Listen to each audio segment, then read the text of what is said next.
தமிழக அரசின் மருத்துவ சேவைகளை டிஜிட்டல் முறையில் மக்களிடம் எளிதாக கொண்டு சேர்க்கும் நோக்கில் நலம் TN என்ற இணையதள சேவையை முதல்வர் விஜய் தொடங்கி வைத்தார்.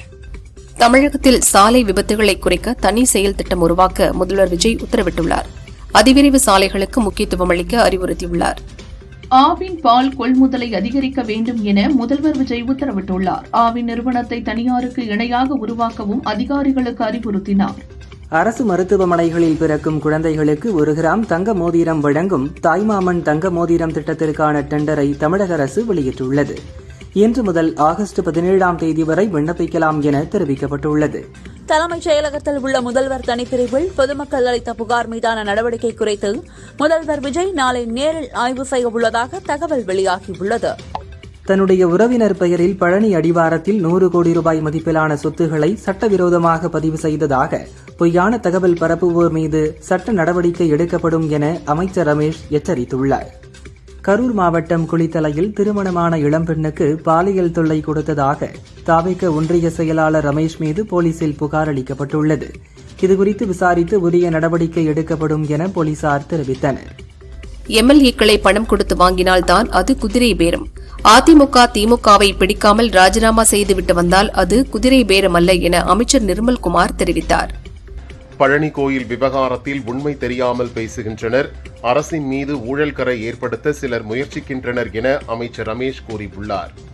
அதிமுக சின்னத்தில் வெற்றி பெற்ற MLA-க்களை முதல்வர் விஜய் களவாடி வருகிறார் என்று அதிமுக பொதுச் செயலாளர் பழனிசாமி தெரிவித்தார். தாவேக ஆட்சி 2 கால் உள்ள நாற்காலி போன்று தடுமாறி வருவதாகவும் அவர் கூறினார். 100 ஆண்டு கண்ட காங்கிரஸ் கட்சி இப்போது பரிதாப நிலையில் உள்ளது. காங்கிரஸில் என்ன இருக்கிறது? கழுதை தேய்ந்து கட்டெரும்பான கதைதான் காங்கிரசின் நிலைமை.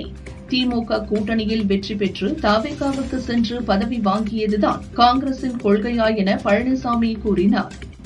கட்சியே பீஸாகி வருவது தெரியாமல் காமெடியாக பேட்டி தருவதை விடுத்து கட்சியை காப்பாற்றும் வேலையை பார்க்கட்டும் என அதிமுக பொதுச் செயலாளர் பழனிசாமியை தாவேக ஐடி விங் விமர்சித்துள்ளது.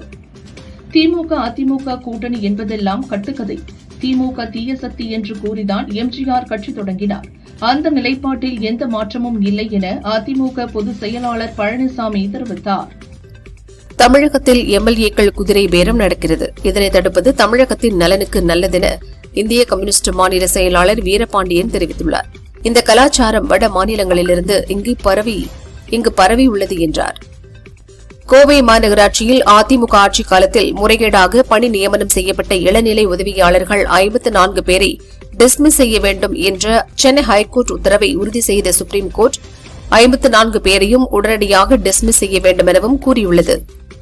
இடதுசாரி கட்சிகளின் பலத்தை அறிய வேண்டியுள்ளதால் உள்ளாட்சித் தேர்தலில் தனித்து போட்டியிடுவோம். இடைத்தேர்தலில் போட்டியிடுவது குறித்து இன்னும் முடிவு செய்யவில்லை என இந்திய கம்யூனிஸ்ட் மாநில செயலாளர் வீரபாண்டியன் தெரிவித்தார். திமுக அரசு தொடங்கிய அகழாய்வு பணிகளை தாவேக அரசும் தொடர்ந்து மேற்கொண்டு தமிழர் வரலாற்று தடங்களை உலகறியச் செய்ய வேண்டும் என ஸ்டாலின் வலியுறுத்தியுள்ளார். நாகர்கோவிலில் மாற்றுத்திறனாளி சபரிவர்மன் குட்கா விற்றதாக கைதான நிலையில் அவரை போலீசார் அடித்தே கொலை செய்துள்ளனர். இந்த சம்பவத்தில் தொடர்புடைய காவலர்கள் மீது தக்க நடவடிக்கை எடுக்க வேண்டும் என முதல்வர் விஜயை உதயநிதி வலியுறுத்தியுள்ளார். காவிரி ஆற்றில் 12 மணல் குவாரிகளை திறக்கும் திட்டத்தை தாவேக அரசு கைவிட வேண்டும்.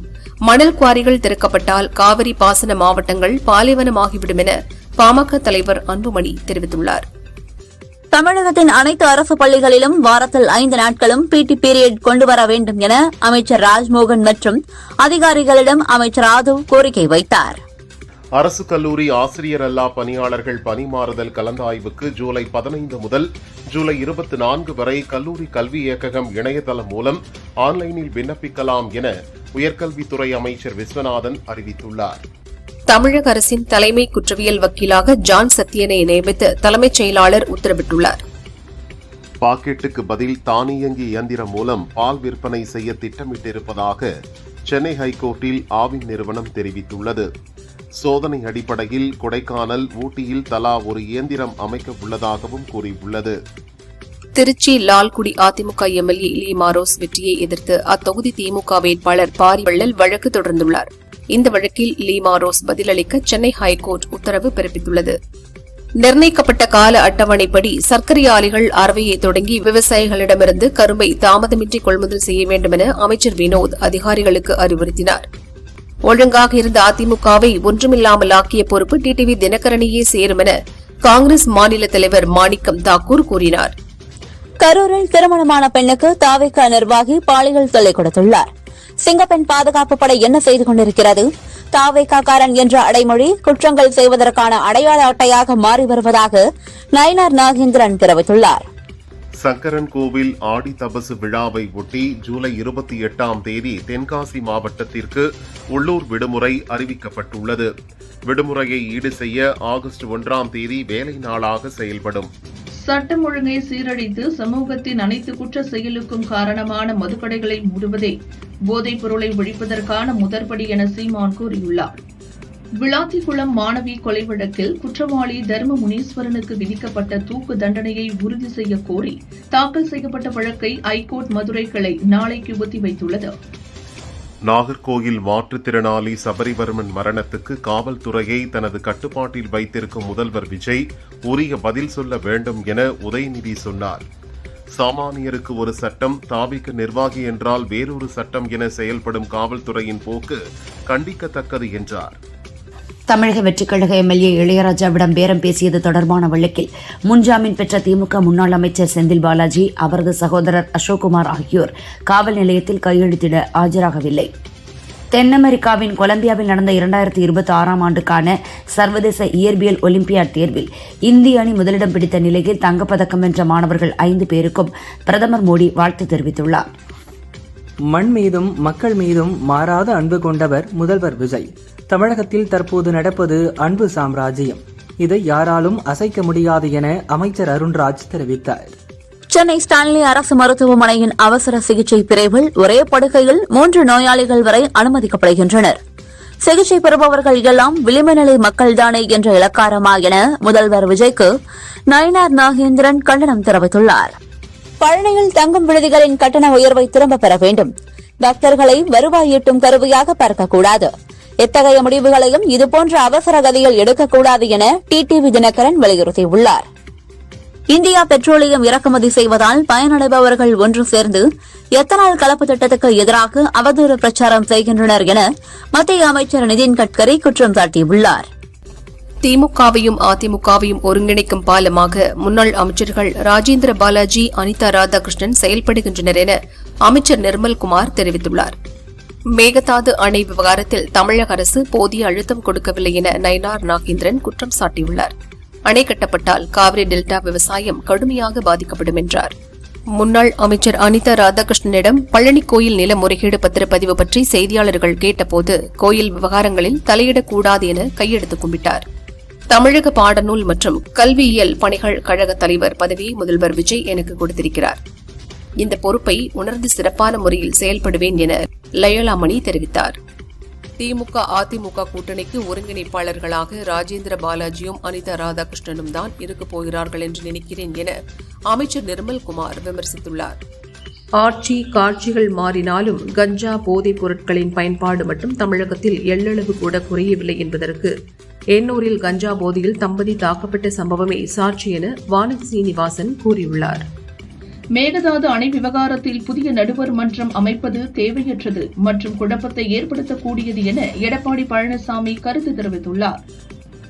எழுத்தாளர் பூமணி மறைவிற்கு இபிஎஸ் இரங்கல் தெரிவித்துள்ளார். தனது எழுத்தின் வழியாக மண்ணின் மனத்தையும் மக்களின் வாழ்வியலையும் தலைமுறைகளுக்கு பதிவு செய்த அவரது இலக்கிய பணி என்றென்றும் நிலைத்திருக்கும் என்றார். தமிழக பட்ஜெட் தொடர்பாக சென்னை தலைமைச் செயலகத்தில் மீன்வளத்துறை அமைச்சர் ஸ்ரீநாத் மற்றும் அதிகாரிகளுடன் முதல்வர் விஜய் ஆலோசனை நடத்தினார். தேவை ஏற்பட்டால் ஒரு சூழல்கள் நிர்பந்தித்தால் உள்ளாட்சியில் கம்யூனிஸ்டுகள் இணைந்து தனித்து களம் காணும் என இந்திய கம்யூனிஸ்ட் கட்சியின் மாநில செயலாளர் வீரபாண்டியன் கூறியுள்ளார். தமிழகத்தில் ஆட்சி நடக்கிறதா என்ற சந்தேகம் உள்ளது. ஆட்சியில் இருந்தாலும் இல்லாவிட்டாலும் மக்கள் பிரச்சினைக்கு அதிமுக எப்போதும் குரல் கொடுக்கும் என சேலத்தில் எடப்பாடி பழனிசாமி பேசினார். திமுகவுடன் சேர்ந்து கூட்டு களவாணி ஆட்சி அமைக்க இரவில் சந்தித்து திட்டம் போட்டவர் இன்று மனசாட்சியுடன் நடக்கும் மக்கள் ஆட்சியை இரவலாட்சி என்று கூறுவது அடக்க முடியாத சிரிப்பையே வரவழைக்கிறது என எடப்பாடி பழனிசாமிக்கு தவிக ஐடி விங் பதிலடி கொடுத்துள்ளது. ஆவின் நிறுவனம் மூலம் பால் கொள்முதலை அதிகரிக்க வேண்டும், தனியாருக்கு இணையாக ஆவின் நிறுவனத்தை உருவாக்க வேண்டும் என அதிகாரிகளுக்கு முதல்வர் விஜய் அறிவுறுத்தியுள்ளார். பாகிஸ்தான் ஆக்கிரமிப்பு காஷ்மீரின் ராவலகோட் பகுதியில் இஸ்லாமாபாத் அரசுக்கு எதிராக நடைபெற்ற மக்கள் போராட்டத்தின் மீது பாகிஸ்தான் பாதுகாப்பு படைகள் நடத்திய துப்பாக்கிச் சூட்டில் 6 பொதுமக்கள் பரிதாபமாக இறந்தனர். ஹார்முஸ் ஜலசந்தியில் ஐக்கிய அரபு அமீரகத்தின் எண்ணெய் கப்பல்கள் மொம்பாசா மற்றும் அல்பாகியா மீது ஈரான் ஏவுகணை தாக்குதல் நடத்தியது. இதில் மொம்பாசா கப்பலில் பயணித்த இந்திய மாலுமி ஒருவர் இறந்தார். 10 மாலுமிகள் காயமடைந்துள்ளனர். மகாராஷ்டிராவில் பெண்களுக்கு மாதம்தோறும் ரூபாய் 1500 வழங்கும் மகளிர் உதவித்தொகை திட்டத்தில் இருந்து EKYC பூர்த்தி செய்யாதது உட்பட சில காரணங்களால் சுமார் 92 லட்சம் பெண்கள் நீக்கம் செய்யப்பட்டுள்ளனர். 2.43 கோடியாக இருந்த பயனாளிகள் எண்ணிக்கை இப்போது 1.5 கோடியாக குறைந்துள்ளது. வளைகுடா பகுதிகளில் இந்திய கப்பல்கள் மீதான தாக்குதல் குறித்து விளக்கம் கேட்டு ஈரான் தூதரக அதிகாரிக்கு இந்தியா சம்மன் அனுப்பியுள்ளது. திருச்செந்தூரில் கடல் சுமார் 80 அடி தூரம் உள்வாங்கியது. பச்சை நிற பாசி படைத்த பாறைகள் வெளியே தெரிந்தது. பக்தர்கள் ஆச்சரியத்துடன் பார்த்து செல்ஃபி எடுத்தனர். தேனி பெரியகுளம் கௌமாரியம்மன் கோவில் ஆனி பெருந்திருவிழாவில் 3ஆம் நாளில் கோவில் முன்பு நடப்பட்டுள்ள கம்பத்திற்கு புனித நீர் ஊற்றி அம்மனை பக்தர்கள் பக்தி பரவசத்துடன் வழிபட்டனர். திண்டுக்கல் மேட்டுக்கடை மல்லாத்தான் பாறை ஆதி பரஞ்சோதி சகலோக சபை கோயிலில் அமாவாசையை ஒட்டி மகா பிரத்யங்கரா தேவிக்கு சிறப்பு பூஜைகள் நடைபெற்றன. திருப்பதி ஏழுமலையான் கோயிலில் வரும் ஜூலை 7ஆம் தேதி கோயில் சம்பிரதாயப்படி ஆண்டு கணக்கு முடித்து புதிய கணக்கை தொடங்கும் ஆணிவார ஆஸ்தானம் நடைபெற உள்ளது. இதை முன்னிட்டு காலை ஆழ்வார் திருமஞ்சனம் என்கிற கோயில் தூய்மை பணிகள் நடைபெற்றன. கோழி தீவன மூலப்பொருட்களின் விலை உயர்வு மற்றும் உற்பத்தி குறைவு காரணமாக முட்டை விலை புதிய உச்சத்தை எட்டியுள்ளது. நாமக்கல் மண்டலத்தில் முட்டை ஒன்றின் பண்ணை கொள்முதல் விலை ரூபாய் 6.75ஆகவும், சென்னையில் சில்லறை விற்பனை விலை ரூபாய் 7.45ஆகவும் நிர்ணயிக்கப்பட்டுள்ளது. பெண்களை ஆபாசமாக படமெடுத்து மிரட்டிய வழக்கில் கடந்த 2020ஆம் ஆண்டு கைதான நாகர்கோவில் காசிக்கு ஆயுள் சிறை தண்டனை உறுதியானது. நாகர்கோவில் நீதிமன்றம் வழங்கிய தீர்ப்பை ஹைகோர்ட் மதுரை கிளை உறுதி செய்தது. மேட்டூர் அனல்மின் நிலையத்தில் பாய்லர் குழாயில் ஏற்பட்ட வெடிப்பு காரணமாக குறிப்பிட்ட அலகுகள் தற்காலிகமாக நிறுத்தப்பட்டன. இதனால் 810 மெகாவாட் மின் உற்பத்தியில் பாதிப்பு ஏற்பட்டுள்ளது. சாகித்ய அகாடமி விருது பெற்ற எழுத்தாளர் பூமணியின் உடல் 30 குண்டுகள் முழங்க அரசு மரியாதையுடன் நல்லடக்கம் செய்யப்பட்டது. அவரது சொந்த ஊரான கோவில்பட்டியில் இறுதி சடங்கு நடந்தது. சாலைகளில் சுற்றித் திரியும் மாடுகளை முறையாக பராமரிக்க அமைக்கப்பட்டுள்ள 11 நவீன மாடுகள் காப்பகங்களில் 980 மாடுகள் பராமரிக்கப்பட்டு வருவதாக சென்னை மாநகராட்சி தெரிவித்துள்ளது. சென்னையின் குடிநீர் ஆதாரமான 5 முக்கிய ஏரிகளின் நீரிருப்பு 50% கீழ் குறைந்துள்ளது. தற்போது உள்ள நீரிருப்பு அடுத்த 5 மாதங்களின் தேவையை மட்டுமே பூர்த்தி செய்யும் என நீர்வளத்துறை அதிகாரிகள் தெரிவித்துள்ளனர். கரூர் மாவட்டத்தில் 4 கோயில்களுக்கு சொந்தமான 3085 ஏக்கர் நிலத்தை பத்திரப்பதிவு செய்ய விதித்த தடையை நீக்கியதற்கு எதிராக தொடரப்பட்ட வழக்கிற்கு பதிலளிக்க ஹைகோர்ட் மதுரை கிளை உத்தரவிட்டுள்ளது. கோவை மாவட்டம் சின்னாம்பதி பழக்குடியின கிராமம் அருகே ஒற்றை யானை தாக்கியதில் 72 வயதான விவசாயி நடராஜ் பரிதாபமாக உயிரிழந்தார். காட்டு யானை நடமாட்டம் அதிகரித்துள்ளதால் பொதுமக்கள் எச்சரிக்கையுடன் இருக்க வனத்துறை அறிவுறுத்தியுள்ளது. மதுரை மாநகராட்சிக்கு உட்பட்ட பகுதிகளில் குப்பை பிரச்சினையை கண்டித்து மக்களுடன் சேர்ந்து சுயேட்சை கவுன்சிலர் ஜெயச்சந்திரன் ஊர்வலம் சென்று ஆர்ப்பாட்டத்தில் ஈடுபட்டார். தவிக ஆட்சி கவிழ்ப்பு விவகாரம் தொடர்பான விவரங்களை அமலாக்கத்துறை அதிகாரிகளிடம் சென்னை போலீசார் ஒப்படைத்துள்ளனர். மேலும் 4 பேரிடம் திருவல்லிக்கேணி போலீசார் விசாரித்து வருகின்றனர். கடலூர் மாவட்டம் மங்களூர் அரசு மேல்நிலைப் பள்ளியில் தேனீக்கள் கொட்டியதில் 50க்கும் மேற்பட்ட மாணவர்கள் காயமடைந்து மருத்துவமனையில் சிகிச்சைக்காக அனுமதிக்கப்பட்டனர்.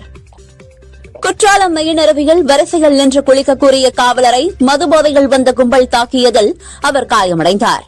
6 பேரை போலீசார் கைது செய்தனர். வியட்நாம் படகு விபத்தில் பலியான வேலூர் வினய்குமார், திருவண்ணாமலை ரவிசங்கர் உடல் விமானம் மூலம் சென்னை கொண்டுவரப்பட்டது.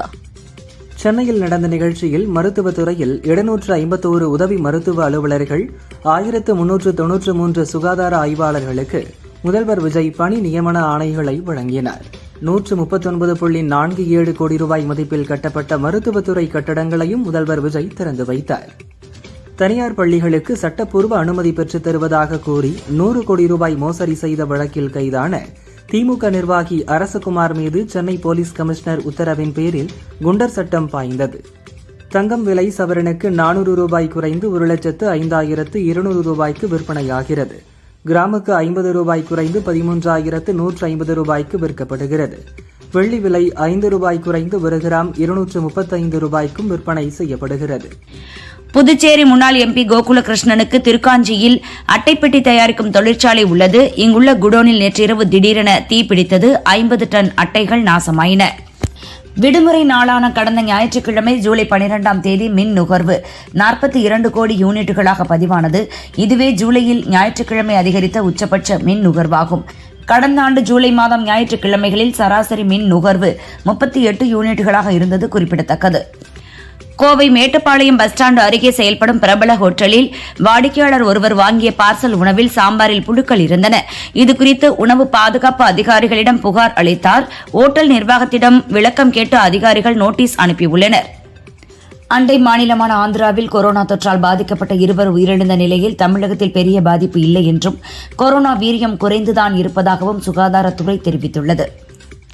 தமிழகம், புதுவை மற்றும் காரைக்கால் பகுதிகளில் வறண்ட வானிலை நிலவக்கூடும். அதிகபட்ச வெப்பநிலை 2 முதல் 4 டிகிரி செல்சியஸ் வரை உயரக்கூடும் என வானிலை ஆய்வு மையம் அறிவித்துள்ளது.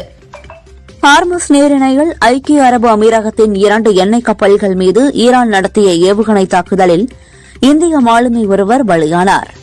2024 யூரோ கோப்பை அரையிறுதி தோல்விக்கு பழி தீர்க்கும் விதமாக ஃபிஃபா உலகக்கோப்பை அரையிறுதியில் ஸ்பெயினை வீழ்த்தி வெளியேற்றுவோம் என்று பிரான்ஸ் அணி வீரர்கள் சூளுரைத்தனர். உலகக்கோப்பை கால்பந்து போட்டிகள் நார்வே அணி முதல் முறையாக காலிறுதி சுற்று வரை முன்னேறி சாதனை படைத்தது. இந்நிலையில் சொந்த நாடு திரும்பிய வீரர்களை நார்வே மக்கள் ஆரவாரத்துடன் வரவேற்றனர். ஜப்பான் ஓபன் பேட்மிண்டன் கலப்பு இரட்டையர் பிரிவு முதல் சுற்றில் இந்தியாவின் தனிஷா கிறிஸ்டோ, துருவ் கபிலா ஜோடி ஸ்காட்லாந்தின் ஜூலி மெக்பெர்சன் அலெக்சாண்டர் டன் ஜோடியை 21-14, 21-16 என்ற நேர் செட் கணக்கில் வென்றது. சமீபத்தில் தெலுங்கில் நாகார்ஜுனாவின் மகன் அகில் நடிப்பில் வெளியான லெனின் படம் வரவேற்பை பெற்றுள்ளது. முதல் வெற்றியை அகில் பதிவு செய்துள்ளார். இதில் கர்ணன் கதாபாத்திரம் சிறப்பாக இருந்ததாகவும், ஆனால் நாக் அஸ்வின் இயக்கிய கல்கி படத்தில் கர்ணனை மிகைப்படுத்தி காட்டியது மகாபாரதத்திற்கு செய்யும் அவமரியாதை என்று ரசிகர் ஒருவர் குற்றம் சாட்டினார். இதற்கு பதிலளித்த நாக் அஸ்வின், துரோண பருவத்தில் கர்ணனை பற்றி அர்ஜுனனிடம் கிருஷ்ணர் புகழ்ந்து பேசிய பகுதியை குறிப்பிட்டு தயவு செய்து மகாபாரதத்தை வாசியுங்கள். நமது வரலாற்றின் மீது எனக்கு மரியாதை உண்டு. நான் என்ன செய்கிறேன் என்பது எனக்கு தெரியும் என்று பதிலடி கொடுத்துள்ளார். ஹிந்தி மற்றும் தெலுங்கு படங்களில் நடித்து வருகிறார் ஜான்வி கபூர். நடிகை அகன்ஷா ரஞ்சன் கபூர் திருமண நிகழ்வில் தங்கத்தினால் ஆன ஜாக்கெட் மற்றும் அதற்கு மேட்சிங்கான ஸ்கர்ட், ஷால் அணிந்து பார்வையாளர்களை கவர்ந்துள்ளார் ஜான்வி. இந்த ஜாக்கெட்டை மும்பையின் பிரபல டிசைனர் சுஹானி பரேக் உருவாக்கியுள்ளார். இது தொடர்பான போட்டோக்கள் வைரல் ஆகின. நடிகர் கமலின் மூத்த மகளும் நடிகையுமான ஸ்ருதிஹாசன் மும்பையில்தான் வசித்து வருகிறார். சென்னையில் அவரது தந்தையின் வீடு இருந்தாலும் பெரும்பாலும் அங்கு தங்குவது இல்லை. தற்போது இங்கு அடுக்குமாடி குடியிருப்பு ஒன்றில் புதிய வீடு வாங்கியுள்ளார் ஸ்ருதி. இதன் கிரகப்பிரவேசம் நிகழ்வில் அவரது நெருங்கிய தோழிகள் 1-2 பேர் பங்கேற்றனர். கமல், தங்கை அக்ஷரா உள்ளிட்டோர் பங்கேற்கவில்லை. ஷஷாங்க் எலேட்டி இயக்கத்தில் பகத் பாசல் நடித்துள்ள படம் டோன்ட் ட்ரபிள் தி ட்ரபிள். இதில் அவர் மேஜிக் நிபுணராக வருகிறார். ஒரு சிறுமியை மேஜிக்கால் மகிழ்விக்கும் பகத் அந்த மேஜிக்கால் ஒரு சிக்கலில் மாட்டுகிறார். இதன் பின்னணியில் குழந்தைகளை கவரும் விதமாக காமெடி கலந்த ஃபேண்டசி படமாக உருவாகியுள்ளது. செப்டம்பர் 11 ரிலீஸ் ஆகிறது. இதை இயக்குனர் ராஜமௌலி தயாரித்துள்ளார். தமிழ் சினிமாவில் இந்த வாரம் ஜூலை 17 அர்ஜுனன் பேர் 10, அருள்வான், அன்பே டயானா, டார்க் ஹெவன், கண்ணமைக்கும் நேரத்தில், நாடோடி கூட்டம் ஆகிய 6 படங்கள் வெளியாகும் என ஏற்கனவே அறிவிக்கப்பட்டிருந்தது. ஒருவேளை முதல்வர் விஜயின் ஜனநாயகன் படம் ஜூலை 24 ரிலீஸ் என அறிவிக்கப்பட்டால் மேற்சொன்ன படங்களில் சில பின்வாங்கலாம்.